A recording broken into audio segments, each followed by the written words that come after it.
आज की कहानी को शुरू करने से पहले महज इतना ही कहूँगा कि एक बंद कमरे में हवस और साजिश इनका मिलाव होता है और उसके बाद में एक ऐसी साजिश रची जाती है जिसे सुनने के बाद में इंसान की रूह कांप जाए। रात के 10 बज चुके हैं। मैं हूँ आप सभी का अपना शाबिज़ मलिक और हाजिर हूँ आप लोग के सामने फिर से एक क्राइम की कहानी को लेके, एक क्राइम की घटना को लेके। तो फिर चलते हैं, सीधा सीधा इस कहानी का रुख करते हैं। बात करें दोस्तों आज की इस कहानी की, तो ये जो कहानी है, ये कहानी की शुरुआत होती है गुजरात से। और इसी गुजरात के अंदर एक ज़िला लगता है खेड़ा ज़िला, और इसी खेड़ा ज़िले के अंतर्गत एक इलाका आता है डाकौर इलाका। अच्छा, ये जो डाकौर इलाका है, इसी डाकौर इलाके के अंदर एक और जगह आती है भगत जैन, और इसी भगत जैन के अंदर एक परिवार रहा करता है। इस परिवार में परिवार के मुखिया हैं जिनका नाम है जगदीश भाई शर्मा, जिनकी उम्र लगभग 70 से 75 साल के आसपास रही होगी। शादीशुदा इंसान हैं और इनके बेटे हैं, बेटियां हैं।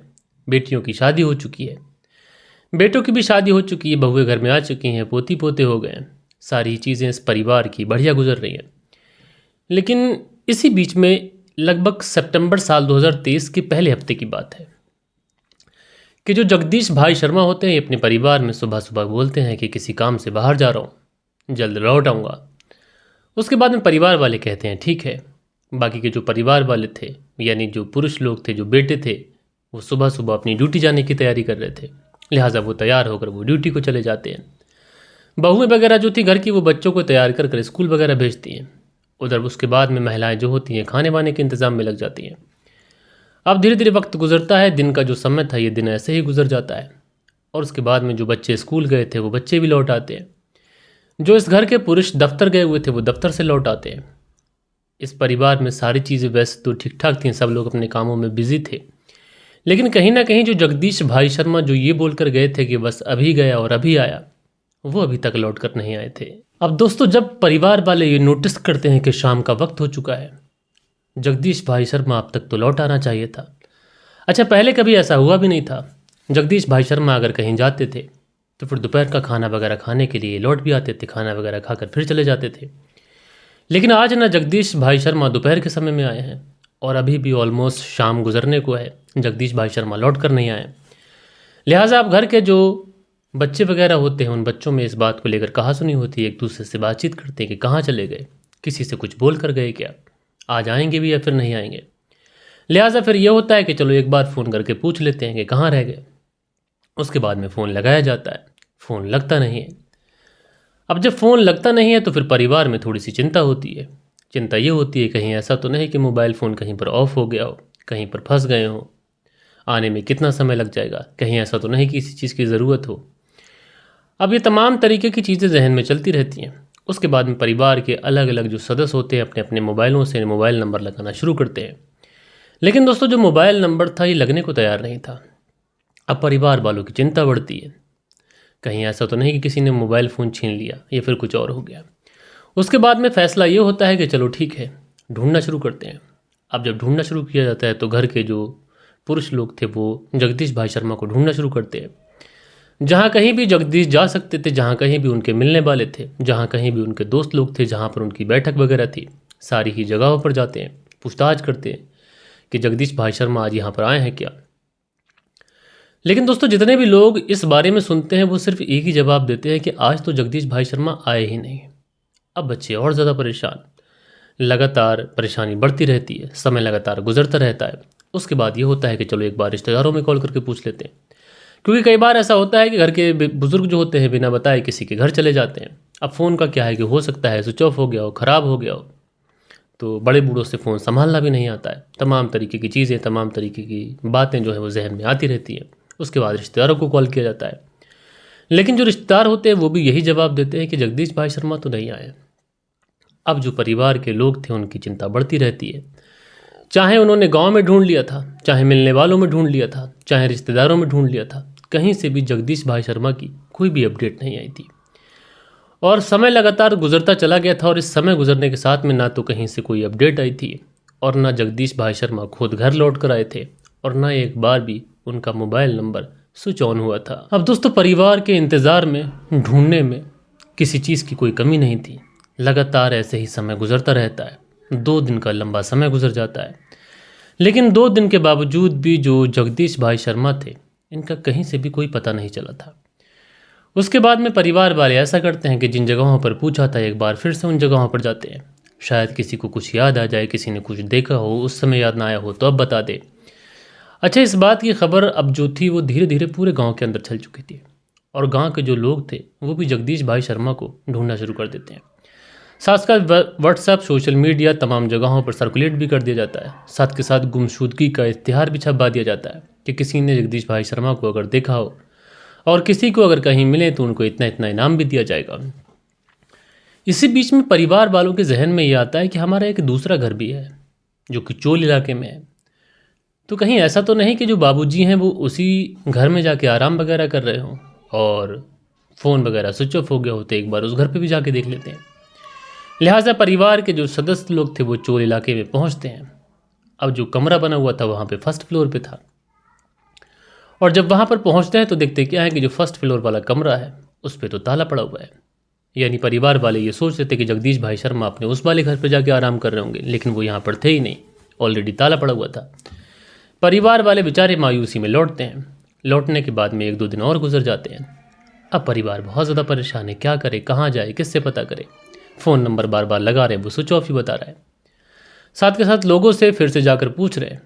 अब समझ नहीं आ रहा है कि क्या करें। उसके बाद में जब 1-2 दिन और गुजर जाते हैं तो परिवार के जो सदस्य होते हैं एक बार फिर से उसी घर पर जाने का फैसला करते हैं जिस घर पर वो पहले देख के आए थे।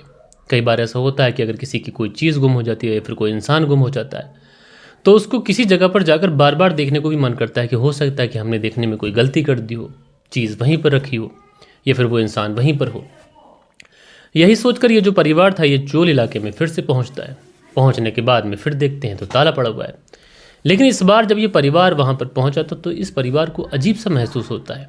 इस परिवार के जो बड़े बेटे थे जिनका नाम विजय था, उनके जहन में न जाने क्या आता है कि ये सोचते हैं कि एक बार ऊपर चढ़कर मैं विंडो खिड़की से देख लेता हूँ, कहीं ऐसा तो नहीं कि बाबूजी अंदर सो रहे हों।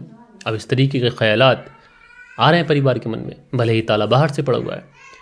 और जैसे ही जो विजय होते हैं जब ये ऊपर पहुँचते हैं और दरवाजे के जब नज़दीक पहुँचते हैं तो इतनी ख़तरनाक बदबू आती है जिसकी वजह से जो विजय होते हैं ये घबरा कर तुरंत नीचे भागते हैं।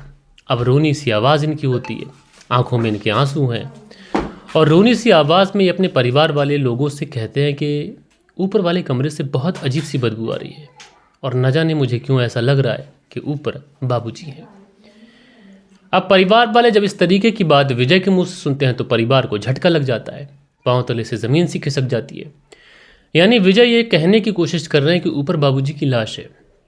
अब उसके बाद में परिवार वाले जो लोग होते हैं गांव के स्थानीय लोगों की मदद से जैसे ही कमरे का दरवाज़ा तोड़ते हैं, ताला तोड़ा जाता है, तो अंदर का जो दृश्य था ये इतना ज़्यादा भयावह और इतना ज़्यादा ख़तरनाक था कि उसे देखने के बाद में वहाँ पर जितने भी लोग मौजूद थे सब के सब विचलित हो जाते हैं। अब तुरंत इस बात की जो सूचना होती है पुलिस को दे दी जाती है।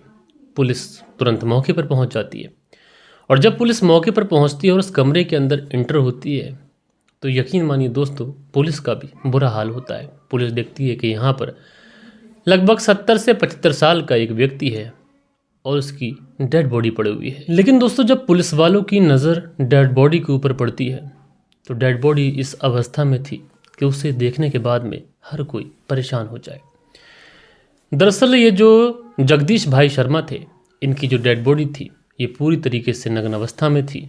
उनका जो प्राइवेट पार्ट था वो कटा हुआ अलग पड़ा हुआ था और पूरे ही कमरे के अंदर खून के छींटे थे। बात साफ थी कि जगदीश भाई शर्मा का कत्ल बड़ी ही बेरहमी के साथ में किया गया है। यानी पहले इनके प्राइवेट पार्ट को काट दिया गया है, बाद में तड़प तड़प कर इनकी मौत हुई है। जाहिर सी बात है जब कमरे के अंदर इधर उधर खून के छींटे पड़े हुए हैं तो हो सकता है कि जगदीश भाई शर्मा अपने आप को बचाने के लिए, मदद मांगने के लिए इधर उधर भागे हों और उसी समय उनके प्राइवेट पार्ट से खून इधर उधर गिरा हो और तड़प तड़प कर उनकी मौत हुई हो। लेकिन सवाल यह था कि आखिरकार कोई इतनी बेरहमी के साथ में कत्ल क्यों करेगा, और अगर महज दुश्मनी के लिए मारा गया है तो वो ऐसे ही मार दिया जाता किसी को, क्योंकि कत्ल आजकल तो होते ही रहते हैं, पुलिस देखती ही रहती है सारी चीज़ें किस तरीके से कत्ल होता है। लेकिन इस कत्ल के पीछे बहुत पुरानी रंजिश दिखाई पड़ रही है, क्योंकि जिस बेरहमी के साथ में कत्ल किया गया है शायद कातिल तड़प तड़प कर जगदीश भाई शर्मा को मरता हुआ देखना चाहता था। लिहाजा फिर कहता परिवार वाले जो थे वो उन सबको नीचे भेजा जाता है। पुलिस वाले डेड बॉडी को अपनी कस्टडी में लेते हैं। उसके बाद डेड बॉडी को पोस्टमार्टम के लिए भेजा जाता है। अब उसके बाद में बात थी कि आखिरकार कत्ल किसने और क्यों किया। पुलिस वाले छानबीन करना शुरू करते हैं। अब घर वाले अलग बात कर रहे हैं कि आखिरकार कौन है, बाबूजी को इतनी बेरहमी से कत्ल किसने किया। पुलिस अपने तरीके से छानबीन कर रही है। गांव के लोग अपने तरीके से अलग अलग बातें कर रहे हैं कि ऐसा कैसे हो गया। लेकिन दोस्तों कहीं ना कहीं पुलिस को कातिल तक पहुंचना था, इसलिए पुलिस वाले जो थे परिवार वालों से पूछताछ करते हैं, साथ के साथ गांव वालों से भी पूछताछ करते हैं। जगदीश भाई साहब के चरित्र से लेकर उनके स्वभाव तक हर बारे में पुलिस पता करती है। साथ के साथ पुलिस ये भी पता करती है किसी से कोई दुश्मनी वाला मामला तो नहीं था, कोई पैसों का लेन देन तो नहीं था, कोई ज़मीनी विवाद तो नहीं था। लेकिन जितनी भी पूछताछ पुलिस ने की दोस्तों, उसमें ना तो कोई ज़मीनी विवाद मिला, ना कोई पर्सनल झगड़ा मिला, ना किसी ने ये बताया कि स्वभाव गलत था। यानी सारी ही चीज़ें बढ़िया थीं, तो फिर आखिरकार कत्ल क्यों किया गया था। अब यही सारी चीज़ें पुलिस की समझ में आ नहीं रही हैं। वक्त लगातार गुजरता चला जा रहा है। पुलिस वाले कातिल को पकड़ना तो चाहते हैं, लेकिन कम से कम कत्ल का मोटिव भी मिल जाए। अब तमाम तरीके की चीज़ें जो हैं वो होती रहती हैं। इधर पुलिस वालों को जब कहीं से कुछ भी मिलता नहीं है, ना चरित्र खराब दिखाई पड़ता है, ना एक तरीके से कोई दुश्मनी का, ना कोई फिरौती का, ना कोई पैसों का, कुछ भी नहीं पता चलता है, तो फिर पुलिस वालों को ऐसा लगता है कि हम कातिल को इधर उधर ढूंढ रहे हैं, कहीं ऐसा तो नहीं कि जो कातिल है वो घर के अंदर ही मौजूद है। क्योंकि कई बार ऐसा होता है कि जो कातिल होते हैं उसको ढूंढा इधर उधर जाता होता है, लेकिन जो कातिल होता है ये जस्ट बगल में ही बैठा होता है। लिहाजा पुलिस वाले जो होते हैं अब घर वालों के इर्द गिर्द ही छानबीन करना शुरू करते हैं। अब दोस्तों पुलिस वाले जब घर परिवार के एंगल पर छानबीन करना शुरू करते हैं तो सबसे पहले घर वालों के स्वभाव के बारे में पता किया जाता है कि जगदीश भाई शर्मा के साथ में किसके रिश्ते कैसे थे, किसी से कोई झगड़ा तो नहीं रहता था, किसी से कोई मनमुटाव तो नहीं रहता था। और जब परिवार वालों से लगातार पूछताछ की जाती है तो इस घर का जो बेटा विजय था वो एक नाम बताता है, और ये नाम होता है मनीषा शर्मा का। अच्छा, मनीषा शर्मा कोई और नहीं थी बल्कि इसी जगदीश भाई शर्मा की सबसे छोटे वाले बेटे की पत्नी थी। अब जैसे ही मनीषा शर्मा का नाम बताया गया तो उसके बाद में पुलिस वाले जो थे मनीषा शर्मा को उठा लेते हैं। उठाने के बाद में मनीषा शर्मा से पूछताछ करते हैं। शुरुआत में मनीषा शर्मा इधर उधर की बातें, तमाम तरीके की चीज़ें जो है वो करती रहती है, लेकिन पुलिस वाले जब मनीषा शर्मा के ऊपर सख्ती बरतते हैं तो उसके बाद मनीषा शर्मा ना कि अपना जुर्म कबूल करती है, बल्कि जब वो पूरी कहानी सुनाती है तो वो कहानी इतनी घटिया थी कि जिसे सुनने के बाद में इंसान शर्म से लाल हो जाए। दरअसल मनीषा शर्मा जो है, जब उसकी शादी उसी जगदीश भाई शर्मा के सबसे छोटे वाले बेटे से होती है तो उसके बाद में ये अपने पति के साथ में अच्छी ज़िंदगी बिताना शुरू करती है। अच्छा, जैसा कि मैंने आप लोगों को बताया कि ये जो परिवार था संपन्न परिवार था, ज़्यादा मोह माया में पड़ता नहीं था, जो भी कुछ था उससे खुश था। जगदीश भाई शर्मा का जो सबसे छोटा वाला बेटा था ये बाहर कहीं नौकरी किया करता था, जो भी पैसे मिलते थे उससे परिवार का गुजारा होता था। लेकिन जो उनकी जो पत्नी मनीषा शर्मा थी ये वैसी नहीं थी, बल्कि इसको बहुत सारे पैसे चाहिए थे। लेकिन बहुत सारे पैसे चाहिए तो पैसे आए कहाँ से। न तो इतनी ज़्यादा पढ़ी लिखी थी कोई अच्छी नौकरी कर सके, न कोई ऐसा हुनर था कि जिससे पैसे कमा सके, तो फिर क्या करे। लिहाजा फिर ये सोचती है कि अमीर पुरुषों को फंसाया जाए, लेकिन इसके लिए मुश्किल ये थी कि घर से बाहर जा भी नहीं सकती थी। तो फिर ये फैसला करती है कि अपने ही ससुर को फंसा लेती हूँ, क्योंकि ससुर को अगर फंसा लेगी तो अच्छे, भले ही 70 साल का व्यक्ति है लेकिन दिखता भी यंग है, साथ के साथ उसके पास कुछ पैसे भी हैं, और परिवार का मुखिया ही अगर उसके हवट्टे में होगा तो फिर वो जैसे चाहे पैसे यूज़ कर सकती है, जितने चाहे उतने पैसे ले सकती है। फिर वो ऐसा ही करती है, वो अपने ससुर से अपने दिल की बात कहती है। अच्छा, जो ससुर थे वो भी चरित्रहीन थे, वो भी अपनी बहू की बात मानते हैं, उसके साथ प्रेम संबंधों में बनते हैं। अब उसके बाद ये होता है कि मिलने मिलाने का सिलसिला शुरू हो, लेकिन इस भरे पूरे परिवार में आखिरकार मिले कैसे। तो उसके बाद ये दोनों फैसला करते हैं कि जो चोल इलाके में हमारा घर है उसी घर पे मिलना मिलाना हो जाएगा। उसके बाद अक्सर ये लोग वहाँ पर जाते, वहाँ पर मुलाकातें करते, फिजिकल रिलेशनशिप बनाते एक दूसरे से। ये जो मनीषा शर्मा थी बच्चों को स्कूल छोड़ने के बहाने जाया करती, ससुर के साथ मिलती, शारीरिक संबंध बनाती, उसके बाद घर आ जाती। इसी तरीके से सिलसिला चलता रहता है। लेकिन इसी बीच में जो मनीषा शर्मा होती है एक बार अपना फेसबुक अकाउंट चला रही होती है, और इसी फेसबुक अकाउंट पर इसकी एक मुलाकात एक व्यक्ति से होती है, उससे बातचीत होती है, दोस्ती होती है। अच्छा, वो व्यक्ति मनीषा शर्मा से कहता है कि तुम्हारी जगह यहाँ पर तो बिल्कुल भी नहीं है, बल्कि तुम्हारी ज़रूरत तो विदेशों में है, और मैं तुम्हें विदेश भिजवा भी सकता हूँ। अब मनीषा शर्मा पूछती है कि कैसे तुम मुझे विदेश भिजवा सकते हो। तो उसके बाद में वो व्यक्ति कहता है कि देखो, मुझे तुमसे कुछ चाहिए तो नहीं, लेकिन तुम्हारे विदेश जाने में 2 लाख रुपए का खर्चा होगा और उसमें कुछ पैसे मैं बंदोबस्त कर दूंगा, कुछ तुम कर लेना। लिहाजा उसके बाद में मनीषा शर्मा पैसों के इंतज़ाम में लग जाती है। अब पैसे कहाँ से लाए, क्या करे, किससे मांगे? तो इसके जहन में आता है कि ससुर उस इतने समय से उसका फ़ायदा उठा रहा है, उसके साथ जिस्मानी ताल्लुकात बना रहा है, तो क्यों ना जगदीश भाई शर्मा अपने ससुर से ही पैसे मांग लूँ। उसके बाद में ये 2 लाख रुपए की डिमांड अपने ससुर से करती है। ससुर पैसों के लिए इनकार कर देता है। जब ससुर इनकार करता है तो उसके जहन में बहुत अजीब सा आता है, बहुत गुस्सा आता है इसको कि मेरा ससुर मेरे साथ में सालों से शारीरिक संबंध बना रहा है, फिजिकल रिलेशनशिप बना रहा है, लेकिन जब मुझे पैसों की ज़रूरत है तो साफ इनकार कर दिया। तो यहीं से मनीषा शर्मा सोचती है कि मैं इसको ऐसा मज़ा चखाऊंगी कि सारी ज़िंदगी याद रखेगा, मैं इसे जान से मार दूंगी। उसके बाद वो प्लानिंग करती है। प्लानिंग के तहत अपने ससुर से कहती है कि मुझे तुमसे मिलने का बहुत ज़्यादा मन कर रहा है। उसके बाद जो ससुर था ये कमरे पर जाकर इंतज़ार करने लगता है। अब चूंकि ये स्कूल बच्चों को छोड़ने के बहाने जाती थी, इसी तरीके से अब पहुंचती है। वहाँ पर जाने के बाद में अपने ससुर को पूरी तरीके से नेक्ट करती है। उसके बाद फिजिकल रिलेशनशिप बनाती है और उसके बाद बड़ी ही बेरहमी के साथ में उनका कत्ल कर देती है। पहले प्राइवेट पार्ट को काट कर अलग करती है, जिस्म पर 2-4 जगह और चाकू मारती है और उसके बाद बाहर से ताला लगाकर घर वापस आ जाती है। घर वाले सोच रहे थे कि मनीषा बच्चों को स्कूल छोड़कर घर वापस आई है, लेकिन घर वालों को बिल्कुल नहीं पता था कि मनीषा अपने ही ससुर का कत्ल करने के बाद में आई है। बहरहाल दोस्तों, इस कहानी के अंदर कुछ चीज़ें बहुत ज़्यादा विचित्र थीं। पहली ये कि मनीषा अपने ससुर के साथ फिजिकल रिलेशनशिप में थी। दूसरी ये कि ससुर भी इतना ज़्यादा चरित्रहीन था कि उसको यही दिखाई नहीं पड़ा कि वो उसकी बेटे की पत्नी है। तीसरा ये कि एक अनजान व्यक्ति से फेसबुक पर दोस्ती होती है और वो 2 लाख रुपए की बात करता है तो मनीषा तैयार भी हो जाती है। चौथा ये कि वो पैसे की डिमांड करती है, ससुर दे नहीं पाता है तो वो कत्ल कर देती है। तो ये इस तरीके की एक अजीब सी विचित्र कहानी थी, सोचा आप लोग को सुनाना चाहिए। आप लोग इस पूरी कहानी के बारे में क्या सोचते हैं मुझे कमेंट्स करके आप लोग ज़रूर से ज़रूर बताइएगा। लेकिन कल के दिन आप लोग के कुछ बेहतरीन से कमेंट्स भी थे, वक्त होता है कि आप लोग के कमेंट्स पढ़ लिए जाए। सो दोस्तों, कल के दिन जो आप लोग के कुछ बेहतरीन से कमेंट्स थे, इसमें बाबू खान मिस्त्री हैं, लिखते हैं अस्सलाम वालेकुम भाई, हमारे घर में बहुत कुछ ऐसा ही हमला है। हमारी कहानी को सुनकर ऐसा लगता है कि कहीं कहानी क्राइम ना, आप हमें सलाह देंगे कि ये काम कैसे हो, हम आपसे बहुत सहयोग चाहते हैं। यानी ये लिखते हैं अस्सलाम वालेकुम भाई जी, हमारे घर में भी कुछ ऐसा ही मामला है। इस कहानी को सुनकर ऐसा लगता है कि कहानी कोई क्राइम ना, आप हमें सलाह देंगे कि ये काम कैसे हो सकते हैं। तो देखो, क्राइम किसी भी चीज़ का कोई हल नहीं होता है। मैं तो आप इससे इतना ही कहना चाहता हूँ कि अगर जो भी चीज़ें हैं तो उसे लोगों में बैठ के सॉल्व आउट कीजिए, और उसके बाद भी अगर चीज़ें नहीं आती हैं तो आप पुलिस का सहारा ले सकते हैं। सचिन चौधरी जी प्यारा सा कमेंट्स करते हैं। उसके बाद में मुस्तकीम मंसूरी लिखते हैं, किसी पर भरोसा नहीं कर सकते। तो मुस्तकीम मंसूरी जी आपका शुक्रिया। रियल टोरियल करके कमेंट्स करते हैं, शुक्रिया। उसके बाद में समराह एटा करके हैं, लिखते हैं अस्सलाम वालेकुम डॉक्टर मोहम्मद समराह एटा यूपी से सुनते हैं, शुक्रिया मेरे भाई आपका।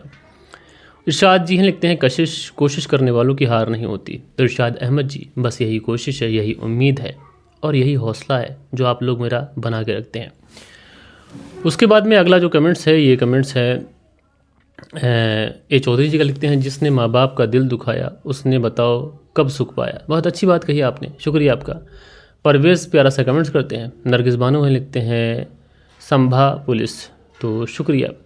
उसके बाद में अबू जाहिन हैं, लिखते हैं I told you many times that please change your uploading time, try Shams Tahir, because you upload at night time and YouTube did not get time to suggest your video. आप अच्छी बात कहते हैं, लेकिन मैंने पिछले कुछ समय से वीडियो का समय चेंज भी किया, 8 बजे भी डाली, लेकिन व्यूज़ तो आए नहीं। साहिल लिखते हैं, प्यारा सा कमेंट्स करते हैं। राधे श्याम शर्मा लिखते हैं, राधे श्याम शर्मा सिरसी जयपुर राजस्थान से सुनते हैं, लिखते हैं कमेंट चालू करने का धन्यवाद, हर बार मेरा सुझाव रहा लोगों को सोच कर उनका भी नाम आए, शुक्रिया जी। नमस्कार जी, लिखते हैं सोनलाल सेदिया जी, शुक्रिया। इरशाद अहमद लिखते हैं I have subscribe your channel and I daily viewers for your story, शुक्रिया। सुरेंद्र शर्मा लिखते हैं नमस्कार मलिक भाई साहब, सुरेंद्र कुमार शर्मा श्री विजयनगर राजस्थान से सुनते हैं मेरे भाई, शुक्रिया आपका। भैया हम तो आपका पूरा साथ दे रहे हैं, रेणु सुल्तियागी शेना बुलंदशहर से, तो आपका बहुत बहुत शुक्रगुजार भी हूँ। सुल्तियागी लिखते हैं नमस्कार भाई साहब, रेणु सुल्तियागी शेना बुलंदशहर से। सो दोस्तों, ये कुछ बेहतरीन से कमेंट्स थे जो कल के दिन आप लोगों ने किए थे। आशा करता हूँ कि आज की जो कहानी है ये आप लोग को ज़रूर से ज़रूर पसंद आई होगी। कहानी पसंद आई हो तो एक लाइक करिएगा, दोस्तों और मित्रों के साथ में ज़रूर से ज़रूर शेयर करिएगा। बाकी दोस्तों, मिलता हूँ मैं आप लोगों से कल के दिन किसी और स्टोरी के साथ में। जब तक के लिए अपना ख्याल रखें, देश का ख्याल रखें, परिवार के रिश्तों की अहमियत को समझें। जय हिंद, जय भारत।